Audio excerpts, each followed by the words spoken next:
Welcome to the Touch MBA Admissions Podcast.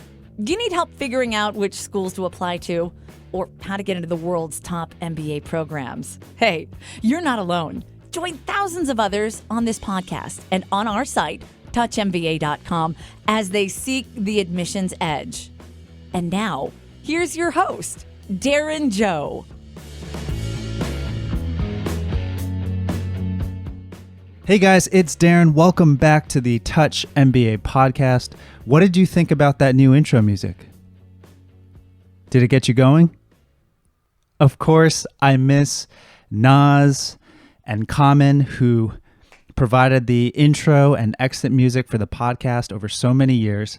But every time we upload episodes to YouTube is giving us a lot of crap. Saying, yeah, we're using copyrighted music, etc. So we'll have to use our own. So I hope you enjoyed that, enjoyed the new tunes. And this week I brought on Milan Mecklenburg, who is a friend of mine living in Vietnam. I'll let Milan introduce himself, but I'll just say here that he has very impressive credentials. And what I really appreciate about this conversation is his direct insights and sort of unfiltered thoughts about his experience at McKinsey, the pros and cons, and his experience at Insead, the pros and cons there. So I hope you enjoy this episode, and it gives you kind of a peek into both McKinsey and Insead, two very elite organizations. Remember, at Touch MBA, you can get free school selection help. That's right, free school selection help at touchmba.com. You just need to upload your resume or profile and stats there, and we'll try to help you out the best we can. All right, let's get straight to my conversation with Milan Mecklenburg.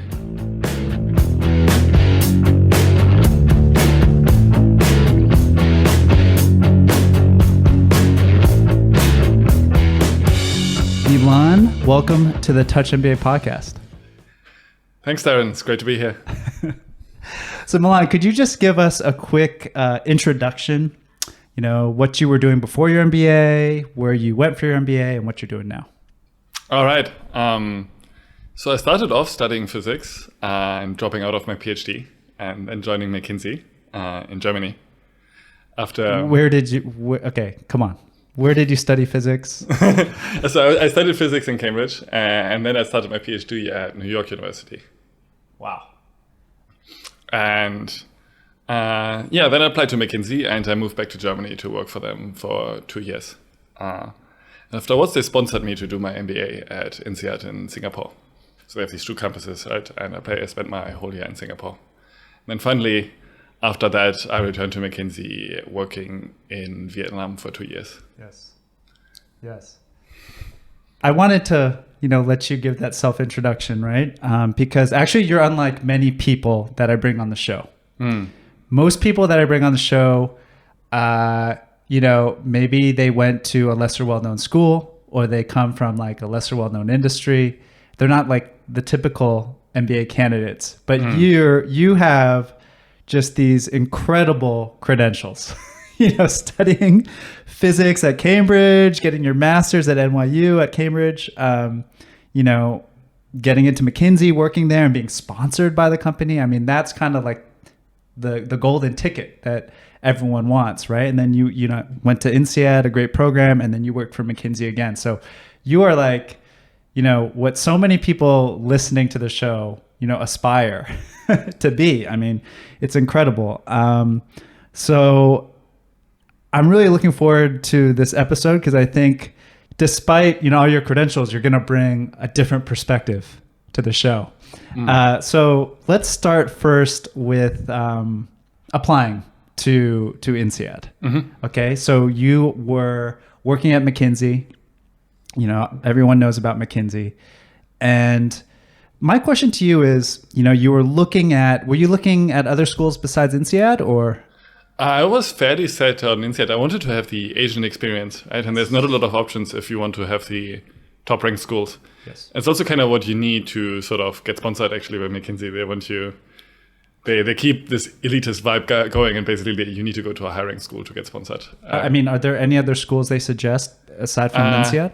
Officially on the list, it's actually only Insead, but I think you can get HKUST through. Yes. Well, I never knew that, actually. Yeah. Interesting. I think you can kind of talk your way through a lot of things if you make a case, but Right. But basically, sort of they're like, official go to basis, Insead. yeah. Interesting. So do they, like, did the sponsorship happen after you got in, or did you apply first, get in, and then get the sponsorship? How does that even work? I'm not from the consulting industry. So this depends by offices a lot. And McKinsey Germany is one of the most generous offices. So basically, if you're not let go at the end of this program, which is kind of the post non-MBA master program, Yes. After 2 years, they will sponsor you. So roughly, Gosh, that's amazing. so roughly 80% of the people coming in will get sponsored, and it's a very good deal. You get Wow. a year of salary and like 95% of your fees. They give you a year of salary as well? Yeah, they give that to you as well. So it's a very good deal actually. I need to learn German. So this is a better deal than at other McKinsey offices, Yeah. and better than at BCG and Bain in Germany. Amazing.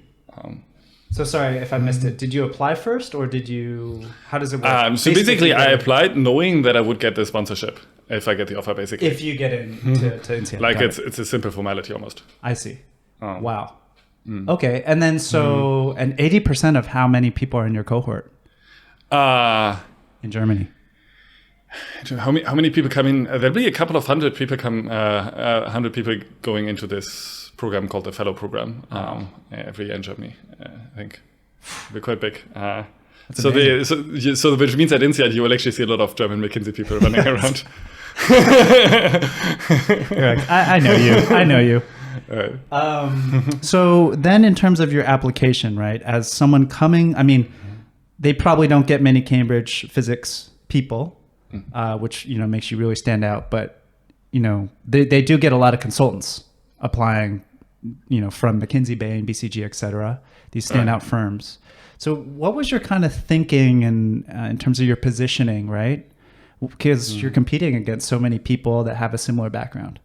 So I think the good thing is Insead does take a lot of consultants. If you try to get into Stanford as a consultant, that's where you really have the uphill battle, I think, because they just don't want to have that. They want to be the entrepreneurship school, and that's why the consultants want to go there, and that's why the consultants are not that wanted, right? Like if you try to really change your perspective and go for a school where there's not as many people like you, then it'll be harder. Insead is not that hard because they do take a lot of consultants. It helps to. The classic thing, which I think you just probably already know, emphasizing an international background helps with McKinsey, with Insead. Yes. So obviously I could leverage all my examples there, my countries where I studied, the countries where I did projects as well. Yes. You can just jot down anything you have really. Yeah. It helps to, You need to have the foreign languages, which excludes, especially people from the English-speaking world. But you really only need a second one. The third one can be at a really low level. I mean, do you remember do you remember what you wrote about in your essays at all? It's a long time. You went there 2018, so it's not too long ago. I don't remember much, but I do remember it wasn't profoundly inspiring or extraordinary. It was very basic, I think. Yeah. Just the rationale why I want to go and like who I am, why I want to go there. And like, why did you want to go? I wanted to spend some time in Asia, right? So I used it to be in Asia during that year, right? Yes. And then create a narrative within McKinsey to allow me to transfer to an Asian office. Okay. Got it. You also scored amazingly well on the GMAT. In fact, when you sent me the prep before this interview, I was like, what? You scored a 770. I mean, that's like super impressive. But do you have any tips there, in terms of how to prepare for the GMAT? Yes, I think one thing that is often overlooked is to actually get some rest before the test. You want to be really sharp on the day. You don't want to be studying until 4 a.m. the day before, because it's not that knowledge base. In the last minute, you cannot make that much difference. So what I actually did is I took the week off before, and then for like 5 or 6 days, I studied for 2 or 3 hours a day. And then on the last day, I did nothing. And then I went into the test, which is, I think, a very pleasant way to prepare, but it also helps, I think, to just be kind to yourself, give yourself that space to rest. Yeah. The other point I would make is to study towards the test. Don't go off too much on like some tangent. So, what do you mean? Like actually do a mock test. Start with a mock test. See where the gaps are, and then practice the questions from the test rather than doing some random math exercises or something, unless you identified a very specific gap you want to narrow on. Yeah. So you have this kind of clock ticking in your head, right? So you know exactly where you are in the test. I don't know. That's how I felt. Right, yeah. But I mean, yeah. So before we get into your Insead experience and a bit more about McKinsey, like any other application tips you want to share? One thing I would mention, that I actually applied twice, and the first time I actually did get rejected. And I think the reason I did is I already had a GRE lying around for my PhD application, and I just used that. I didn't use my GMAT. And I think... Was your GRE score my GRE strong? was very good, but it doesn't help them in the rankings. Right? Like if you're only high in the Financial Times ranking or whatever, and Insead really solves for that, then only the GMAT works, right? Only that gets pulled into the math. So I think you actually need to do that. Don't go in with the GRE, especially if you have a high score. Yeah. Wow. Yeah. Okay. That's great stuff.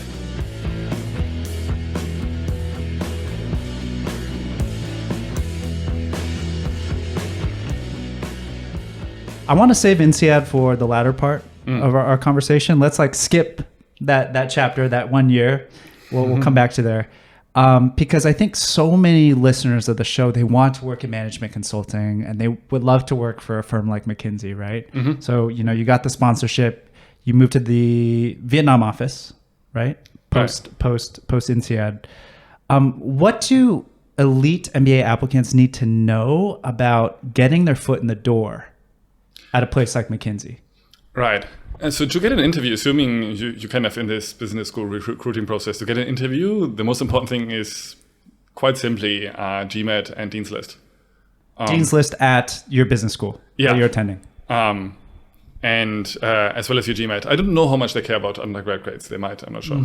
But I think the number two are the GMAT and the Dean's List. But you don't think they care about that you have a physics background or that someone has an industrial engineering background or, I think all these things matter, but they're not the most important things, and maybe that's because they're not as easily comparable. So I wasn't a CV screener myself. Okay. But when I talk to people who do screen CVs, they mention these two factors as most important. Interesting. Yeah.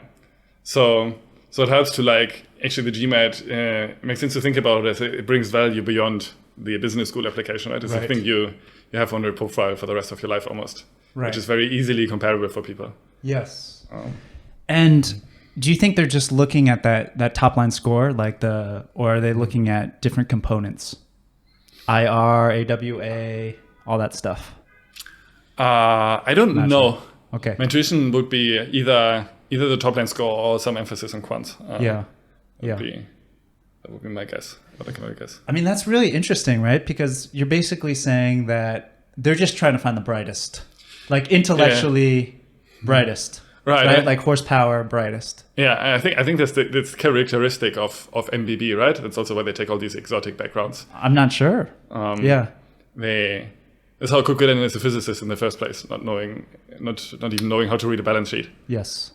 So they take that approach. They want to take the brightest and then kind of train them, and they're willing to do that. That's why they look at these credentials. Yeah. Interesting.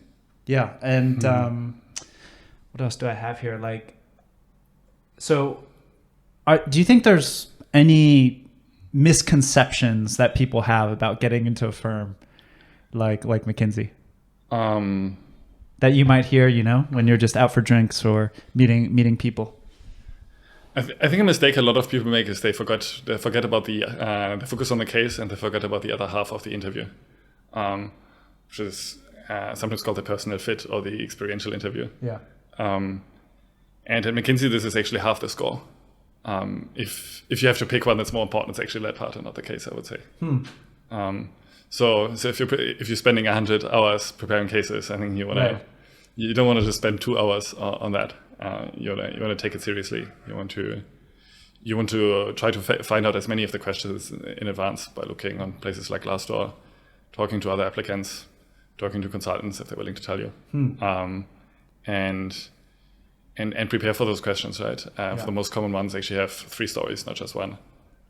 For the most common, for the less common but still present ones, have at least one story, and then test those with your peers and maybe. Okay. I love this idea. Test them with your peers. Right. So, walk me through this. And so you write on your story, right? And then you actually. You can go to another friend who's preparing for these applications, right, and just say, like, okay, this is the prompt, this is what I would say, and this feels very awkward, which is all the more reason to practice it, actually, right, because you don't want to feel awkward in the interview. Right. Right. And then, but you're doing this with peers who are also applying for the same job. Exactly, right. But no one cares. I mean, I don't know. I'm just thinking, like, I want to have my own personal story, right? I want my cool, unique. So you worry about sort of competition. Yeah. It's an interesting point. It depends how far you take it, right? So I think, but if you think about you competing with like 200 people, and then you practice with like 5 people, and maybe you lift up these 5 people. Yes. And they maybe take some elements. You would hope they would be decent enough not to copy the same story for their own benefits, because then they also look stupid, right? But sure, they might take some learnings and they might improve their chances. But you're competing with a much bigger pool, right? And if you're also are able to lift yourself up, I think that helps much more than these other people hurt. And in a wider sense, the number of people they take from a business school at a batch is also not fixed, I think. So if you think about it, actually, the competition to a certain degree is a much larger pool of kind of everyone applying from anywhere. Okay, so let's go back to this personal fit question, right? Great point. Like, research what those questions are, be prepared for that part of the interview as well, not just the case interview. I'm just curious, like, what is McKinsey looking for when it comes to personal fit? Like, what does that mean, right? So it's all about how you deal with people. And so the case assesses to a fair degree kind of how you think, and the other part is it's all about how you deal with people. So if you're telling them these stories, they don't really care too much about what kind of technical approaches you took to this question, or even how much you achieved necessarily. But they want to see how you had these challenging situations, and they dealt with them in a way that they consider kind of mature. So you want to. Well, so what is that? What is mature for McKinsey, right? If they're looking for these excellent people skills and ways of dealing with people, right? What do you think those are? So I'll just say when answering these questions, you want to think about, you want these questions about challenging people situations, and you want to explain why you behaved the way you did. Yes. I kind of leave it like that because I actually know the grading scheme. So. And this is like the secret sauce of McKinsey. Exactly. That So can't be spelled out on the Touch MBA podcast. This is why I brought you here, man. Okay. Yeah, you don't want to be careful about this one. Yeah. Right. You don't want to betray McKinsey. No problem. Yeah. I appreciate you taking it that far, but I think it's good to know. I mean, just to know that, like, how you deal with challenging people situations, and know that, you know, there is some sort of evaluation on that. That's fair, right? What has been your favorite and least favorite part of working at McKinsey? So I joined McKinsey to improve my soft skills to a large degree. So I came from this kind of hardcore quantity physics background. So I think I went there in many ways to get what people would also get from an MBA, right? Like sort of an engineer going to an MBA or something like that. Except if you manage to get into an MBA without doing an MBA, you get paid instead of paying for it, and you get some of these kind of business credentials and these soft skills. And the way I liked it, you get into put into a lot of positions where you're dealing with people, right? And these can be challenging interactions, especially with the clients. Yes. McKinsey is not always popular with everyone. And you kind of try to turn these people around and get them to like you and help you achieve what you're trying to achieve. And you do that, so you have these challenging situations, and you try your best, and you have people giving you feedback. Especially in the beginning, often you'll have your manager with you, or if it's a bigger presentation, you'll have a partner, and they will give you feedback on how you do this. And they will also give you feedback on how you interact with them personally, as well as the clients. So there's lots of challenges, and there's lots of feedback, and there's lots of formal trainings on this stuff. So I think it really delivered for me on that goal, which I came in with. The hardest part is definitely the hours and the sort of the culture of sleep deprivation. somehow the science that you actually perform better if you sleep hasn't really arrived in the decision makers. Like it kind of shows up in the McKinsey trainings, but the people who actually believe this, like the people in learning and so on, they believe this, and they also have a good lifestyle themselves. But among the main consultants, what do you mean the people in learning? So the people who design training programs, right. they read the science and they try to change the culture. Yes. There's definitely people pushing for that. Yes. But among the consultants, the people who stay to become partner, they're the people who don't care about sleep. And they won't have a lot of empathy often for you wanting that either. Because they didn't get any on their way to their way up, right? Exactly. They didn't get any in it, and it was fine for them, and they don't think they need it, or would anyone else need it. Yes. So that was definitely the hardest part. And over the years, the hours also really added up in terms of that I didn't really have time to think anymore. What do you mean? So basically, I think in a normal job, if you get off your job at like 6 p.m., you kind of go home, you chill, and I don't know, you feel like you're wasting time, but actually you have all these thoughts running in your head, yes. and stuff sort of sorts itself out. Sometimes you can go on some nasty loop, but often this is actually quite productive and things clear themselves up. Right. But if you're working until midnight, this doesn't happen, right? You just kind of get up and you collapse in bed, and later on I feel at such an overwhelming level of thoughts, I would actually distract myself with like screen use or something like that instead of actually with screen use or something like this instead of actually facing my thoughts. It's like I almost built up this backlog. Yes. And I found it hard to even think about if I want to be at McKinsey or not. And then I was like, okay, they kind of told me if I don't have time to think about that, I probably need to leave. Yeah.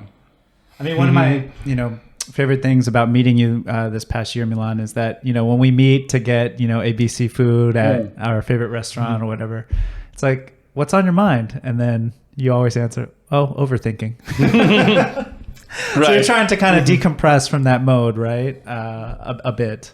Right. But I'm clearing off this backlog of overthinking. And it is in my nature to overthink a lot. So I think I'm also not a perfect fit for that kind of culture. I think a lot of people can handle it better working that much for longer. Yeah. But for me, I definitely needed more time to think. There you go. I mean, I love just the real insights there. I mean, I think that could serve as a nice frame for the next topic.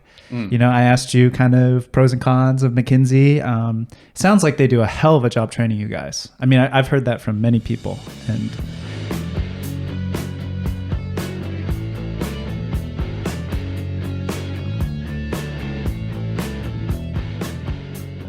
so you get this you're a physicist, you get into the door at McKinsey, you get this business training, like a lot of great feedback from much more senior people, you learn how to interact, and then you go to Insead.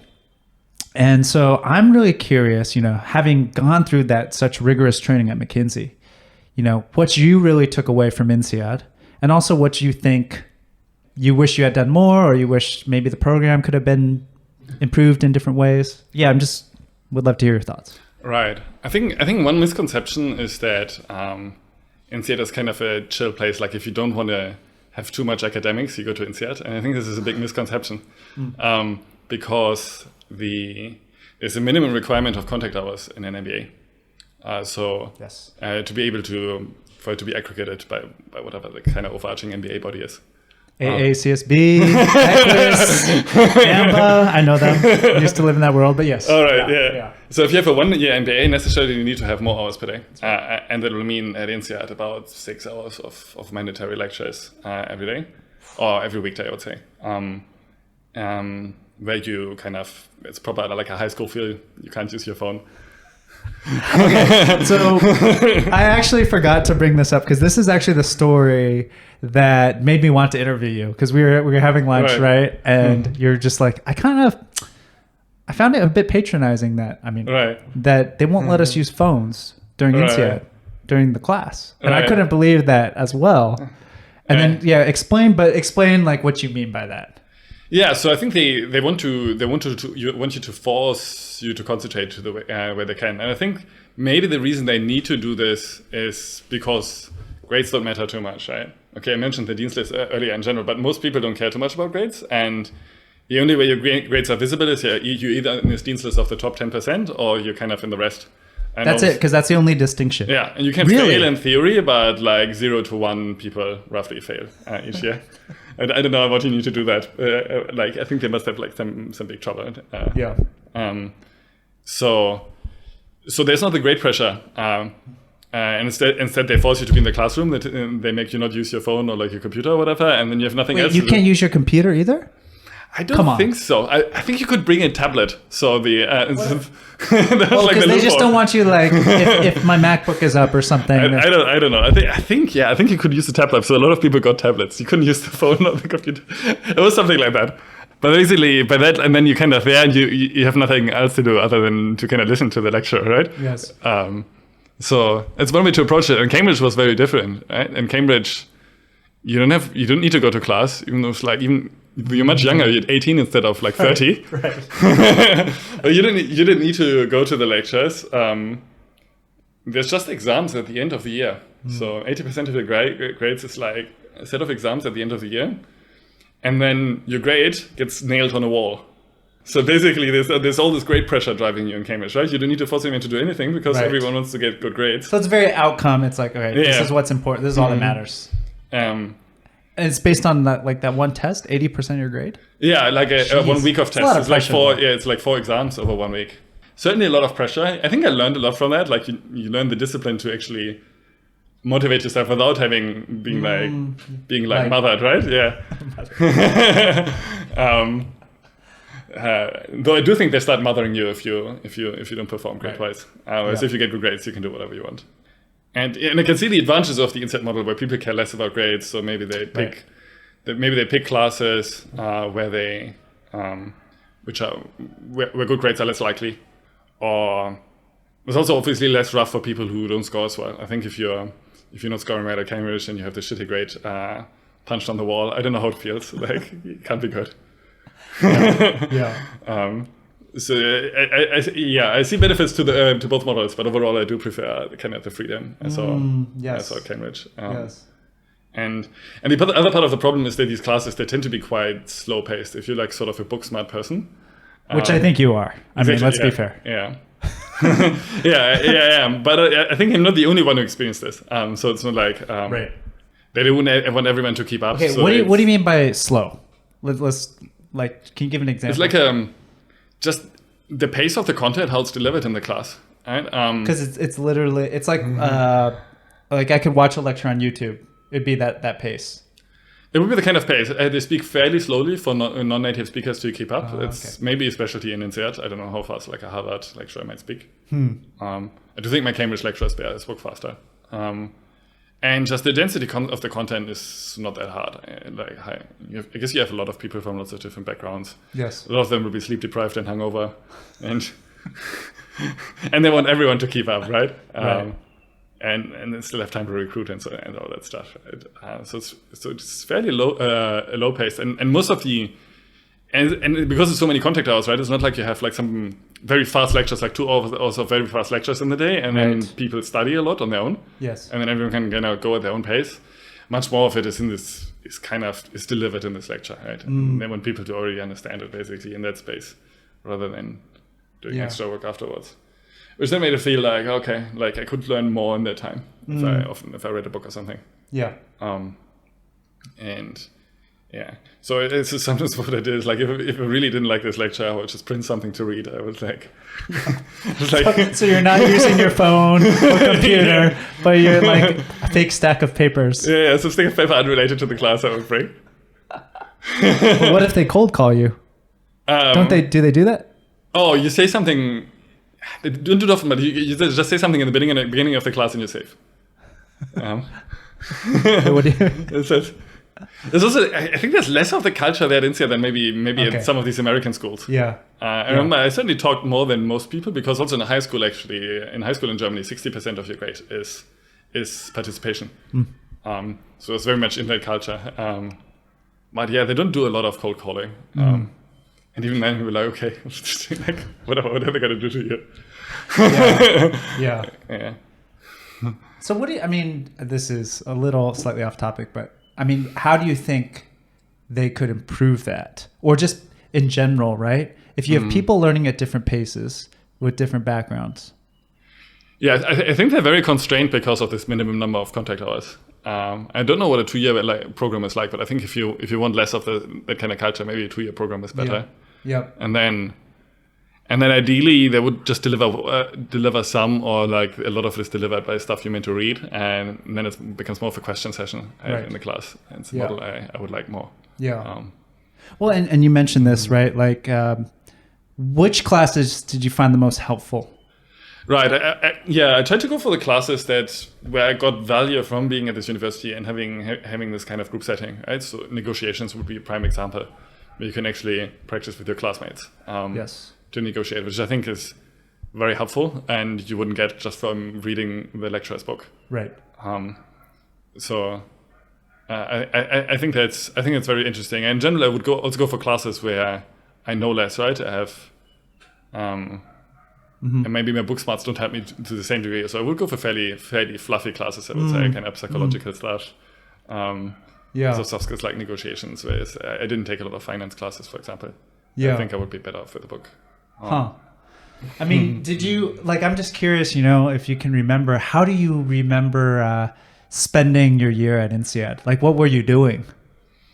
All right. Yeah, I mean, aside from the 6 hours in class, which you clearly, So I spent the 6 hours in class, and actually to hammer myself mentally a bit, I kind of went from HSK 4 to HSK 6 in Chinese. Oh, wow.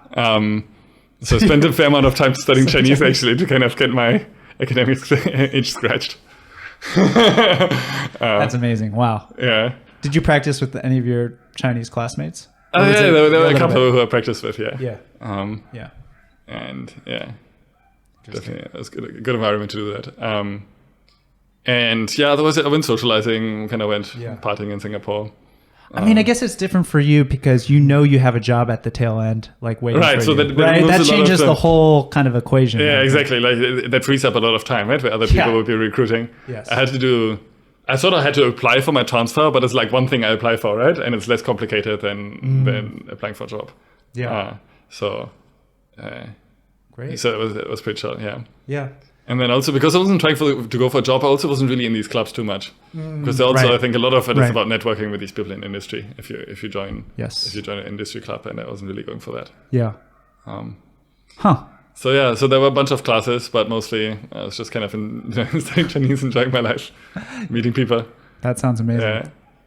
I mean, in a way, like, that's such a luxury, obviously, but you can really just, people know what you're doing, where you're going to go, right? And it's just, you can just ease up and really get to know people well. I also went to the gym a lot to sort of recover some of my losses in my two McKinsey years. How's the Insead gym in Singapore? It's decent. It's got what you need, most of what you need. It's not as complete as a big commercial gym, but it's pretty decent. It'll be better than a hotel gym, say. Yeah. And they actually have some staff who do classes, and some of the students will be doing classes. So it's quite fun. Yeah. You can go to a class every day if you want. Yeah. And it's also a way to socialize, right? Like if you're not too much into drinking or whatever, you can always meet some people in the gym. You always meet a subset. You always meet the same people, right? But like you do meet a subset of people. Well, it's kind of like salsa, the world how we met. It's regular contact with people, and that actually is amazingly powerful. Right. Like that, an established rhythm of running into the same people just helps you like be so much more comfortable with them. Right. Amazingly. It's like, anyhow, I want to ask you about, given that you've been through this whole experience, like, how would you advise someone to make the most out of that year? I mean, maybe we can talk about the network, especially. I would love to hear your thoughts there. Right. So I think there's two aims you can have with the network, right? You can either try to get to know your classmates more, and that can happen in a lot of ways, and you can just kind of go for what you like most, and also in terms of the activity, right? You can bond through academics, right? Right. If you're doing your group work and you're kind of doing well and seeming sharp, people will kind of notice that and keep that in mind later on. You can go party and drink and it happens. And meet people you find interesting. You can do that. You can bond through that. You can do it in the gym, or you can do activities together, go travel together, right? I think you can just go for whatever you enjoy there, and as you get to know your classmates in any of these ways, I think they all work. And then the other is you can try to can try to leverage the business school environment to get to know sort of industry stakeholders, right? And then I think the way, I didn't do this myself, but the way to go is you take a leadership position in one of these industry clubs, and then you can invite speakers basically. And by inviting the speakers, you actually get to know the speakers, and you already have that connection, which I think can be quite valuable for people who know where they want to go, right? Yeah, and can build that. Yeah.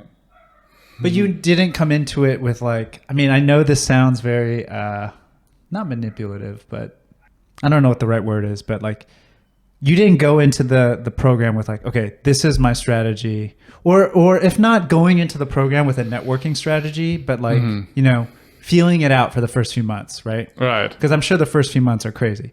And then you're kind of, okay, I'm more a gym guy, or, you know, I more prefer to meet the older people with kids. I mean, I've heard variations of this. One of my good friends at UCLA, his thing was his networking strategy. He was social chair.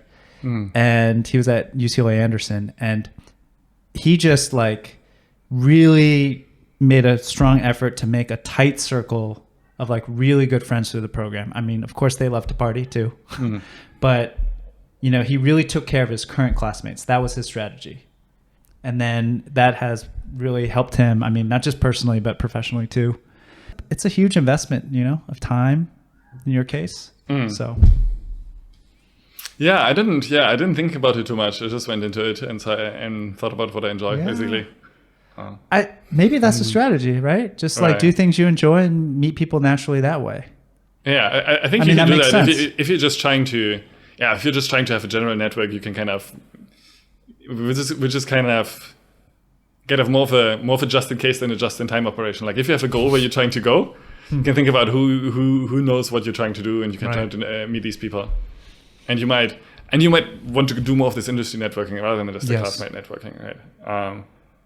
But yeah, I think networking often works better if you're actually trying to build a friendship. 100%. And build it on this personal level rather than to like network and just gives it a weird feel. I mean, you read my book. Like I strongly believe that networking to network never works. Right. It's just like. Yeah, and actually, I don't believe in general. I don't believe in like separating personal and professional too much. I always try to make friends with I always try to be friends with my coworkers, try to understand what's going on with their personal life, what bothers them. Rather than just be focused on work. And how has the Insead network been? You know, having been a graduate now for a few years. I think it's helpful for me. Like you have a lot of people doing lots of different business things, right? You have them in corporates, you have them in professional services, you have them in more entrepreneurial stuff. And I think what it shares with other business schools in general, like it's very easy to connect with people, with alumni. Whenever I go to some city somewhere and I don't know anyone, I will look up some Insead alumni on LinkedIn. And I tend to go more for Insead alumni than Cambridge alumni. It's just okay. I was actually going to ask you that. You beat me to it. Why is that? I don't know. I think people in business, they're kind of more keen on just meeting people.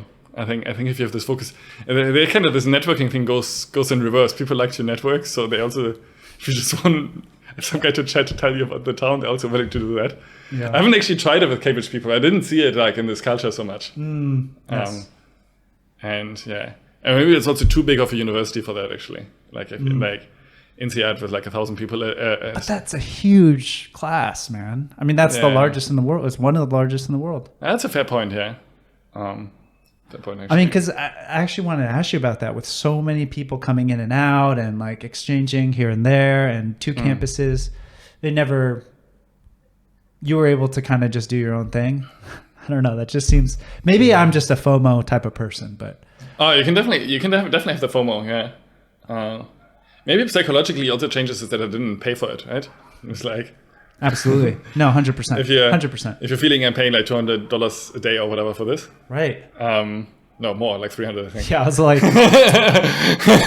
get some more. 300, not including living expenses, plus salary, that kind of stuff. Then you'll be like, oh, you really want to get the most out of this.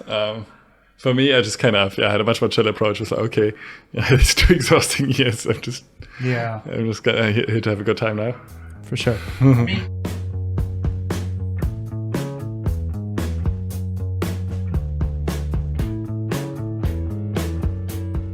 So one last thing about Insead is, and I know, you feel this is very important, but like the self-awareness element, like, I mean, I think, who cares what I think? Like, I care what you think, David. Thanks, Milan. Thanks. Okay, I think that being able to be in this space that is relatively safe, it's not like you're trying a new way of being or doing something and then you get docked, right? Because you're on the job, for example, or like your performance matters the most. But you're back in school, like you said, you can practice negotiations.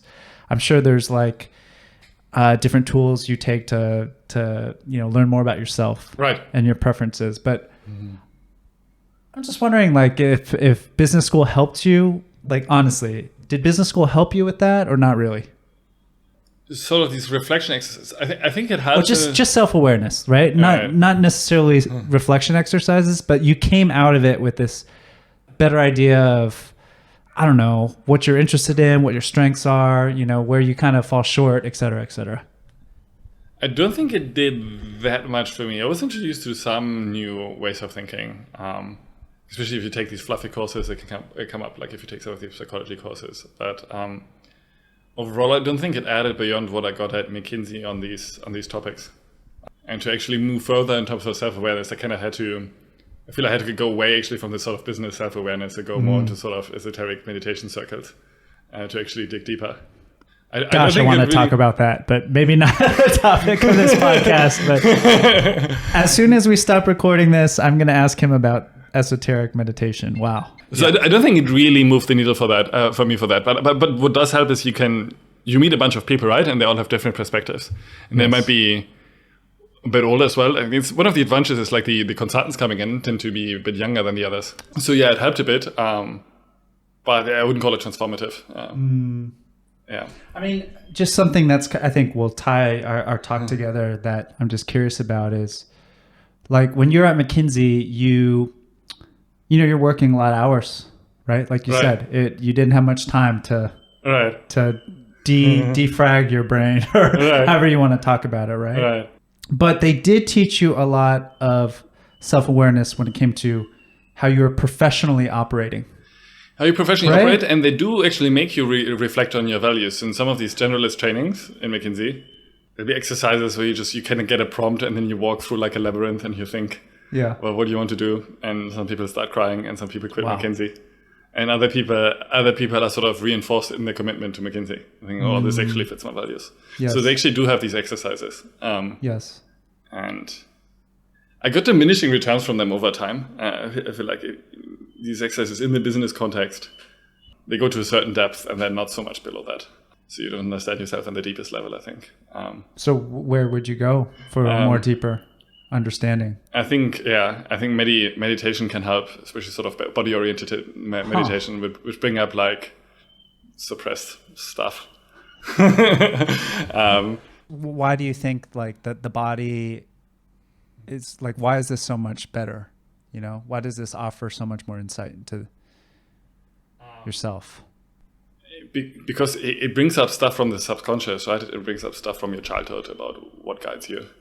Right? So especially if you're sort of like a repressed person who has like suppressed some of these things, you can... I think we all are to some extent. Right. Yeah, I think so. Yeah, I think so. And especially at a business school, you're going to find a lot of this. Like the people chase success, right? They're often trying to numb something down, or like. So it can help you. And people say that these suppressed things they live in the body and they stay in the body. So when you actually focus on observing them, then actually thoughts can pop up, and you start thinking about your childhood and so on. You start thinking about why you do certain things.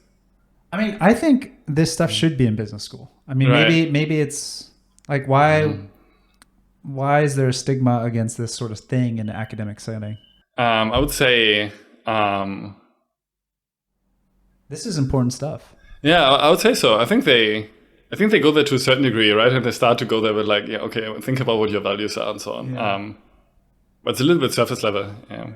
And maybe they get there over time. Maybe it just needs a while to seep into that, right? Like sort of the beginnings of meditation and so on, they show up there, right? Mm-hmm. Yeah.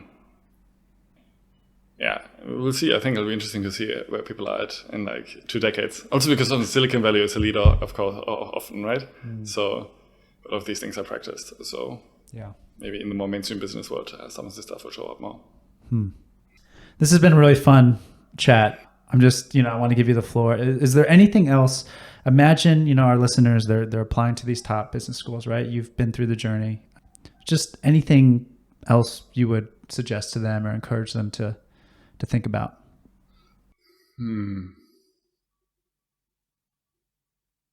Yeah, I would say think about what your reasons for doing it, and do you actually want to learn the content? It's a bit questionable for that, I would say. Do you want to get now you say this at the end of our interview? I said that, Come right? on, man. I said that it's a bit slow. I said it's a bit slow paced academically, right? So I don't know if it's the best for that. And also the professors are hit and miss. Like some are very good, but it's also a bit of a training ground. And then later on, they kind of sharpen their teeth in the MBA program, and then they go do executive education once they're really established and so on, and eventually write a book. So you could just read the book from the star professor rather than being in the class from the trainee professor. So go there for the content. It can help, like if you don't have, if you're not very strong sort of on brand names yet in terms of company or undergrad university, I think it can help. And then we want to think about, do you want to have the brand name in the business context or more generally, right? Instead, it's kind of sector specific. If you want to impress your date who's not in business, you probably don't. Explain this. If you want to like leverage sort of prestige in your personal life, and of course you can have a philosophical discussion if you want to go about it like this or not. Sure. But if you want to do that, certainly Cambridge helps me a lot more than Insead does. Whereas in the business school of Insead is actually sort of slightly more renowned than the Cambridge Business School, I would say. But yeah, it's much more sort of, it works for people who are kind of in this world, and then others don't care. Yes. Like, yeah, if you want to, or maybe you don't want to impress your date, but your date's parents, maybe.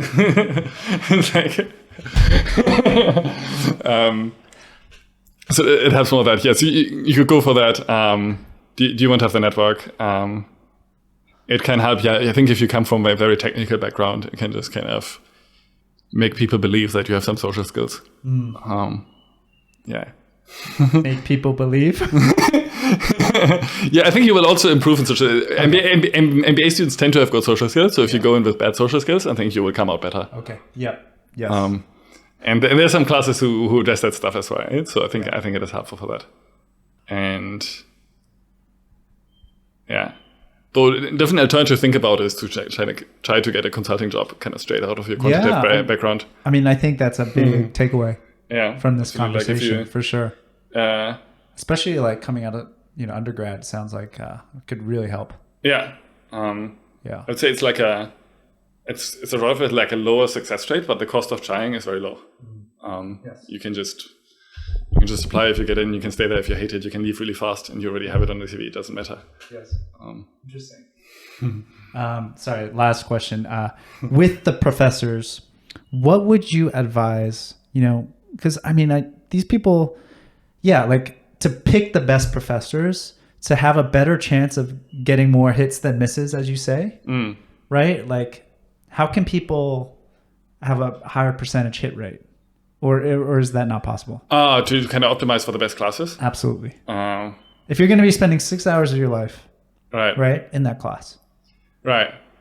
I would say, especially if you're a book smart person, you feel the classes are fairly easy, go for the classes where you have the least good background, right?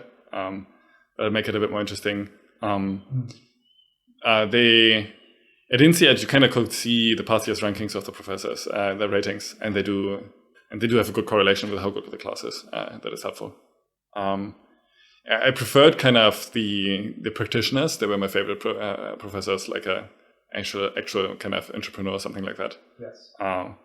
Second favorite, probably non-business academics, like a psychologist or computer scientist, something like that. Yes. And least favorite, probably the sort of career business academics, because I think it's first of they're quite far away from the meat, right? Like if they're going to talk about business, then the practitioner just understands it better, really honestly, and they have a proven track record. You can really believe them. And compared to the other academics, I would say the business academics there, it's a less competitive world. I think being a business school professor is much harder than becoming like a computer science professor. You mean it's much harder to become a computer science professor? Yeah, exactly. Okay. Yeah. So I think you can find some really quite brilliant among these sort of non-business academics. Those guys, the business ones, they're more hit or miss. Some very good, but I think, the ones who've only been doing that coming out of university, basically, I don't know, they never blew me away. Yeah. People who had did a bunch more shit in their life. It was always more interesting. I think that's a great place to end this, Milan. Thank you so much for spending your time with us and sharing your true feelings about the whole process. I really appreciate it.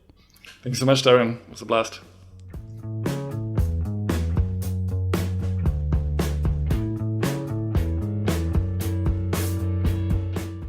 Thanks for listening to the Touch MBA podcast. Don't be shy. We have a mailing list. Go to touchmba.com and get yourself signed up. And we'll keep you posted with the best tips and insider interviews on how to get into your number one school. You can also find us on Twitter and Facebook at Touch